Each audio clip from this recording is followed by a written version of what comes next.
by Garth. Crooks football analysts share this with there were wins for Manchester United, Everton, Newcastle, Leicester, Burnley, Chelsea, Arsenal, and Tottenham, while Swansea battled to an incredible draw at Huddersfield, despite playing with 10 men for 79 minutes.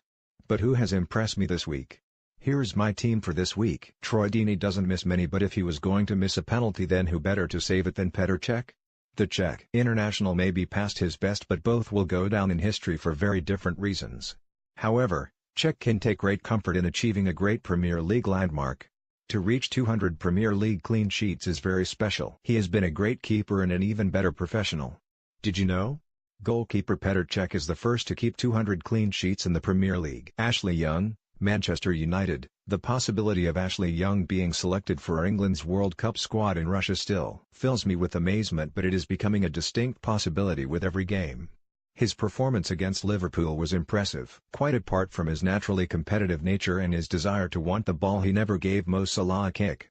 How interesting, that for all of Mourinho's spending power, he still has to rely on Young and Valencia, two United veterans, to shore up his defense. Strange that.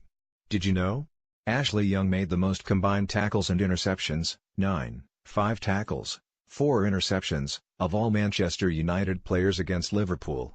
He won 80%, 8/10, of his duels, the best success rate of all his teammates, minimum 2 duels. Chris Smalling, Manchester United. The times I've heard complete numbskulls suggest Chris Smalling is not good enough for Manchester United. Well, that particular prognosis was kicked into touch again against Liverpool. His interventions were immense, and without him United would have suffered. This is a lad who was signed by Sir Alex Ferguson, played under David Moyes, Louis van Gaal and Jose Mourinho, and they can all be wrong. Did you know? Chris Smalling blocked 4 shots against Liverpool, more than any other player in the Premier League this weekend. Matthew Lowton, Burnley. Anyone who gets struck in the co-Jones and then produces a performance like Matthew Lowton deserves a mention. The fullback struggled to walk for 5 minutes after the incident. Michail Antonio, the man responsible for the accidental but painful blow, thought it was hilarious, and so did the West Ham fans. It was Lowton and Burnley who had the last laugh though. Did you know? Burnley right back Matt Lowton made 18 passes into the final third against West Ham and completed 13 of them, both the highest totals of all Burnley players. Kenedy, Newcastle. I can't make up my mind if Newcastle were that good or Southampton were that bad. One thing is for sure is that Kenedy made the Saints pay for their lack of team cohesion. It's been a long time since I have seen players so concerned with themselves and couldn't care about the team. Southampton have big problems. Did you know? Kenedy became the first Newcastle player to score a brace at St James Park in the Premier League since Jorginho Wijnaldum in May 2016. Willian, Chelsea. Chelsea are all over the place at the moment. They can be brilliant one minute and shocking the next. Against Crystal Palace they were somewhere in between the two. The brilliant was Willian, and he has been since he took on Barcelona in the Champions League tie at Stamford Bridge recently. The not-so-brilliant has been Andreas Christiansen, who is clearly a talented defender but not in David Luiz's class yet. Conte needs to heal that rift with Luiz. Did you know? Willian has now scored 13 goals for Chelsea in all competitions this season, his best ever return in a single campaign for the club. Henrikh Mkhitaryan, Arsenal. Arsenal fans may be announcing their displeasure by not turning up in any great number against Watford, but it didn't seem to bother Henrikh Mkhitaryan. The Armenian international got on with the business of winning football matches. Arsenal fans might think about doing the same. They still have the Europa League, and that could mean the Champions League.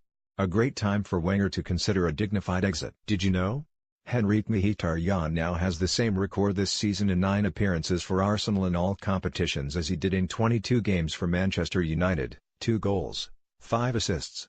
Riyad Mahrez, Leicester. The boy is back in business again. Another sparkling performance from Riyad Mahrez, and since his return from his self-enforced sabbatical the Algerian international has looked incredible. The ball from Mahrez to Vardy was one thing, but the deft touch for his goal demonstrated the variety of his skills. Mahrez has done wonderfully well to get over his spat with Leicester, but we can all see why Manchester City wanted to buy him. Did you know?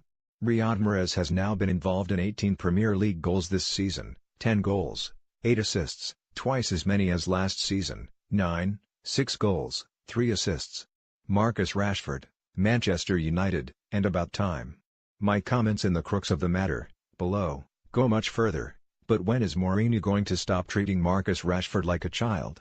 In football terms, he's a grown-up and Mourinho should start treating him like one. I would have been livid being taken off in such a fixture having scored 2 goals. How dare Mourinho deny the lad his hat-trick by taking him off?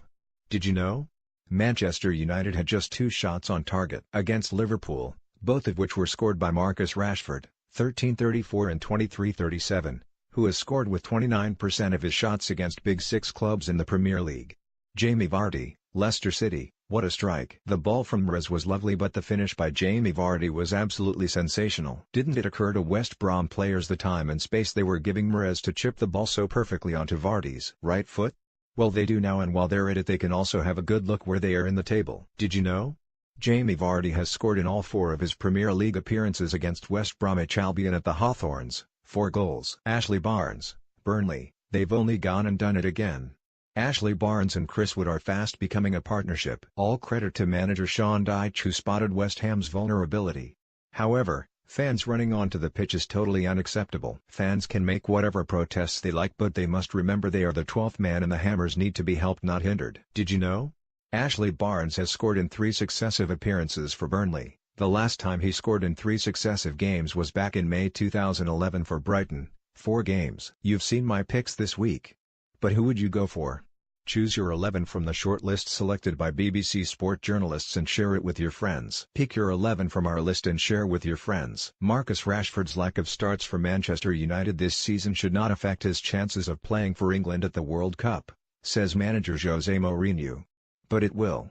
The 20-year-old started his first Premier League game against Liverpool since Boxing Day. But Mourinho said Rashford is a key player at United and always starts or is on the bench. As if any of that rhetoric will have any bearing on the harsh reality facing Marcus Rashford and Jesse Lingard for that matter. Mourinho has their careers in the palm of his hand and he is slowly squeezing the life out of both these boys. We know Mourinho has previous when it comes to this kind of activity. He totally dismissed the potential of Kevin De Bruyne, Mo Salah and even Romelu Lukaku while manager of Chelsea. Rashford has won 15 international caps and scored on his debut in May 2016. Despite his lack of recent starts, Rashford has still managed to score 12 goals in 39 games for United this season in all competitions, including substitute appearances. If Mourinho continues to insist on Rashford and Lingard remaining on the bench, then they should leave United. It may break their hearts, but they cannot afford to stick around a moment longer. England needs them. Share this with